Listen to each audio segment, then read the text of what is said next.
Hello friends, welcome again. और friend, आज इस वीडियो में हम लोग बात करने वाले हैं यहाँ पर आर्बिट्रेज फंड के बारे में।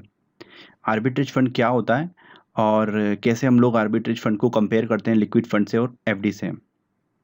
क्योंकि अभी ट्रेंड चल रहा है, हर आदमी म्यूचुअल फंड और एसआईपी के अंदर इन्वेस्टमेंट कर रहा है, तो हम लोगों को इसमें कुछ फंड्स के बारे में जानना ज़रूरी है, जिसमें से हम लोग आज डिस्कस करने वाले हैं आर्बिट्रेज फंड को। तो हम लोग किस तरीके से आर्बिट्रेज फंड के अंदर इन्वेस्टमेंट कर सकते हैं और आर्बिट्रेज फंड होता क्या है, किस तरीके से हम इसका एडवांटेज उठा सकते हैं। तो चलिए दोस्तों, हम लोग इस वीडियो को स्टार्ट करते हैं।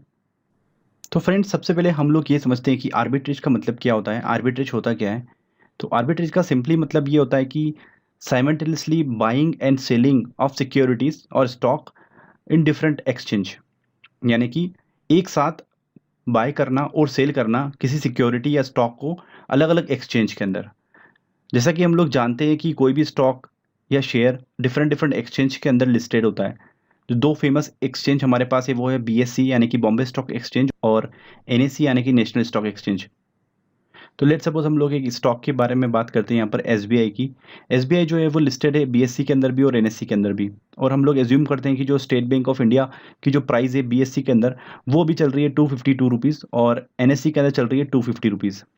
ये प्राइस डिफरेंस क्यों होता है फ्रेंड्स? क्योंकि यहाँ पर टोटली जो प्राइस है वो डिपेंड रहती है डिमांड और सप्लाई की वजह से। कितनी डिमांड और कितनी सप्लाई, यानी कि कितने बायर और कितने सेलर हैं, उसकी वजह से ये प्राइस डिफरेंस आ जाता है यहाँ पर अलग अलग एक्सचेंज में।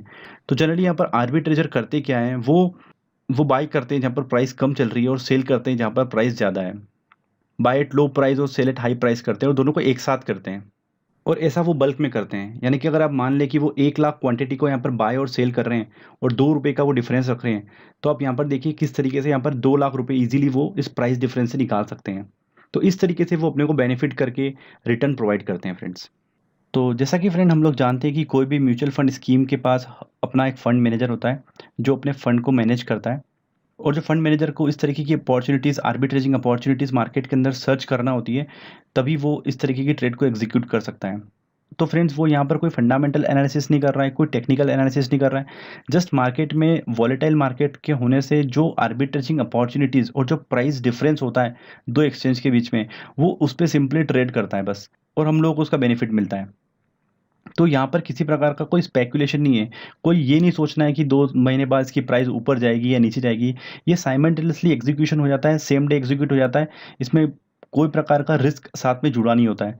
तो फ्रेंड, यहाँ पर जो हमको इसमें रिटर्न मिलता है आर्बिट्रेज फंड के अंदर, तो वो हमको एफडी और लिक्विड फंड से भी अच्छा रिटर्न हम लोगों को यहाँ पर मिलता है आर्बिट्रेज फंड के अंदर। और इसमें जो टैक्सेशन होता है वो इक्विटी को कंसीडर करके करते हैं। जो इक्विटी के अंदर टैक्सेशन होता है वो ही आर्बिट्रेज फंड के अंदर टैक्सेशन होता है, क्योंकि ये इक्विटी म्यूचुअल फंड है। तो यहाँ पर हमको जो शॉर्ट टर्म कैपिटल गेन है एसटीसीजी, वो तो 15% फ्लैट कर जाता है, और जो लॉन्ग टर्म कैपिटल गेन है एलटीसीजी, वो होता है ज़ीरो, यानी कि नील। तो अगर हमारा व्यू 1 या 2 साल से ऊपर का है तो आर्बिट्रेज फंड जो है वो ज़्यादा अच्छा है, क्योंकि एडवांटेजेस है, ज़्यादा एडवांटेजेस है। क्योंकि यहाँ पर कोई रिस्क साथ में इसके होती नहीं है। जस्ट मार्केट की अपॉर्चुनिटीज़ होती है, हमको कोई फ़र्क नहीं पड़ता है मार्केट कितना नीचे जाए कितना ऊपर जाए, हमारे म्यूचुअल फंड के अंदर कोई इफेक्ट नहीं पड़ता है। तो फ्रेंड, बात ये आती है कि मार्केट में ये प्राइस डिफरेंस होता क्यों है। देखिए, मार्केट में प्राइस डिफरेंस इसलिए होता है दो अलग अलग एक्सचेंज में एक ही स्टॉक के अंदर, कि मार्केट वॉलेटाइल होता है। मार्केट वॉलेटाइल का मतलब क्या है? उसके अंदर कोई रिजल्ट अनाउंस होना है या उसके अंदर कोई न्यूज़ है उस स्टॉक के अंदर, तो प्राइस में काफ़ी वॉलेटिलिटी आ जाती है। उसका एडवांटेज उठाते हैं फंड मैनेजर और वो हमको बेनिफिट करके देते हैं। तो फ्रेंड्स, अगर हम लोग यहाँ पर बात करते हैं तो अलग अलग टैक्स स्लैब वाले लोग हमारे साथ यहाँ पर हैं अभी। किसी की टैक्स स्लैब 5% होगी, कोई 20% स्लैब में आता है, कोई 30% स्लैब के अंदर आ रहा है। तो यहाँ पर किन टैक्स स्लैब वाले लोगों के लिए बेनिफिट है कि वो आर्बिट्रेज फंड के अंदर इन्वेस्टमेंट करें। तो देखिए, अगर आप 20 और 30% स्लैब के अंदर आते हो और आपका व्यू 1 या 2 या 3 साल के आसपास है, तो आप बेशक आर्बिट्रेज फंड के अंदर इन्वेस्टमेंट कर सकते हैं।